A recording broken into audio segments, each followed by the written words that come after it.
Smooth সুন্দর একটা party চলছিল, তার মধ্যে হুট করে ঢুকে কেওয়াস ক্রিয়েট করে দিলে তো।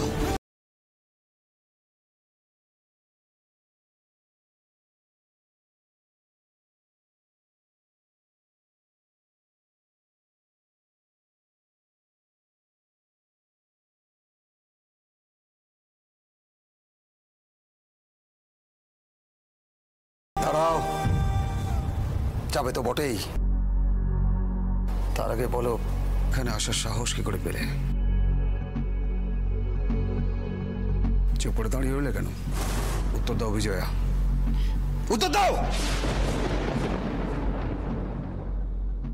এতগুলো লোকের সামনে আপনি আমার মা আর আমার ঠাম্মিকে এভাবে অপমান করতে পারেন না ডক্টর লাহিড়ী।